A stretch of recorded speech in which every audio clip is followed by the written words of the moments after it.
Hello दोस्तों, स्वागत है आपका हमारे यूट्यूब चैनल में। जैसा कि दोस्तों थंबनेल को देख के आप समझ ही गए होंगे कि आज की वीडियो में हम देखेंगे कि जब भी हम कहीं पर ज़मीन लें या प्लॉट लें तो हमें किन किन बातों का ध्यान रखना चाहिए। तो आज हम इन सब चीज़ों को यहाँ पर देखेंगे। सबसे पहले दोस्तों, जब भी हम प्लॉट लेते हैं तो हमें उसकी लंबाई चौड़ाई को एक बार खुद से भी नाप लेना चाहिए, खुद से भी मेज़र ज़रूर कर लेना चाहिए। क्योंकि दोस्तों जो मौके पे लंबाई होती है और जो डॉक्यूमेंट में लंबाई होती है कई बार वो अलग अलग रहती है। मौके पे ज़मीन ज़्यादा दिखाई देती है और जो हमारे पास डॉक्यूमेंट में ज़मीन होती है वो कम दिखाई देती है। इसके लिए हमें खुद से भी एक बार मेज़र ज़रूर कर लेना चाहिए। जब भी दोस्तों हम साइज़ की बात करें और साइज़ को देखें, साइज़ को जब भी बोला जाता है तो पहले चौड़ाई को बोला जाता है और उसके बाद लंबाई को कहा जाता है। जैसा कि दोस्तों ये प्लॉट हमारा 30 फीट इंटू 30 फीट का है, तो सबसे पहले दोस्तों इसकी हम विड्थ के बारे में बोलेंगे। विड्थ को लेते हैं, उसके बाद हम लेंथ को बोलते हैं। अगर दोस्तों 30 बाई 40 का प्लॉट होता, 30 फीट इसकी विड्थ होती और 40 फीट इसकी डेप्थ होती, तो इसे 30 बाई 40 का कहा जाता। अगर इस प्लॉट की विड्थ 40 फीट होती और डेप्थ 30 फीट होती तो इसे 40 बाई 30 का कहा जाता। इसके बाद दोस्तों जैसे कि हमें प्लॉट की लेंथ और विड्थ पता चल जाती है तो हमें दोनों का ही इंटू करके उसे स्क्वायर फीट में कन्वर्ट करना चाहिए, जिससे कि हमें पता लग सके कि हमारे पास टोटल कितना स्क्वायर फीट ज़मीन इस टाइम पे है। उसके अलावा दोस्तों जब भी हम कहीं ज़मीन लेने जाते हैं तो जो हमारे डीलर्स होते हैं या जो ओनर होते हैं जिसकी वो ज़मीन होती है, वो हमसे जब भी बात करता है तो गज में बात करता है कि ये ज़मीन इतने गज है और इस तरीके से है। तो हमें स्क्वायर फीट को 9 से डिवाइड कर लेना है, जिससे कि ज़मीन हमारे पास गज में आ जाएगी। गज को हम स्क्वायर यार्ड भी कह सकते हैं।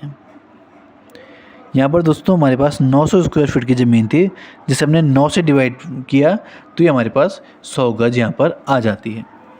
इसके अलावा दोस्तों जब भी ज़मीन का ओनर हमसे ज़मीन के बारे में बात करता है, डीलर बात करता है, तो हमें एक रैंडम नंबर बताएगा जो कि उसकी ज़मीन का होगा। कोई भी नंबर हो सकता है, वो 15,000 रुपये गज कह सकता है या 20,000 रुपये गज कह सकता है। हम नॉर्मली 15,000 रुपये गज मान के चलते हैं।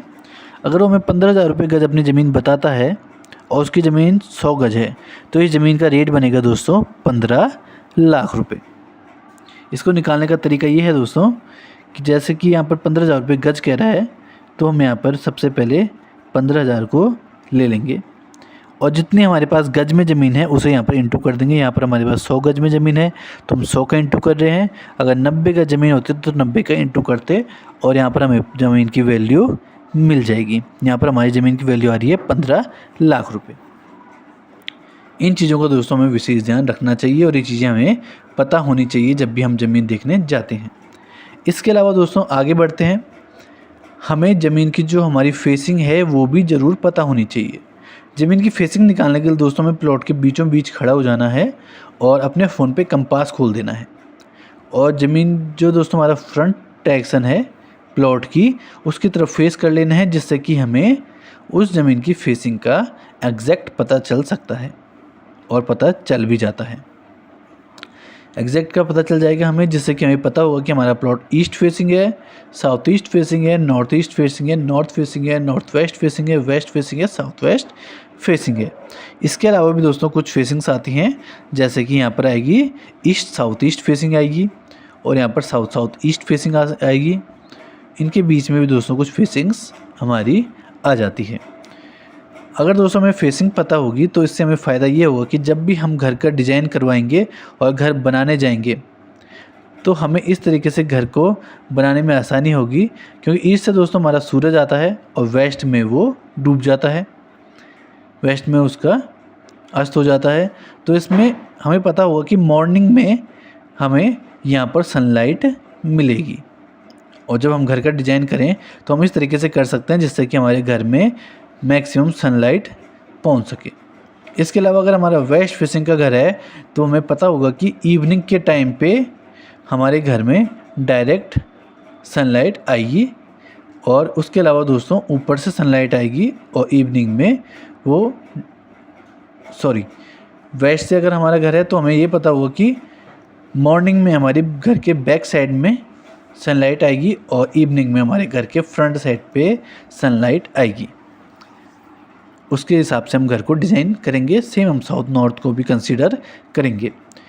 और एक और चीज़ है दोस्तों, अगर आपका प्लॉट साउथ फेसिंग का है और अगर आप लोग वास्तु में यकीन करते हैं और उस एरिया में ज़्यादातर लोग वास्तु में यकीन करते हैं, तो आपको एक फ़ायदा मिल सकता है कि साउथ फेसिंग का जो प्लॉट होता है दोस्तों, उसका रेट 10 से 15% कम होता है नॉर्मल ईस्ट, नॉर्थ और वेस्ट प्लॉट के अकॉर्डिंग।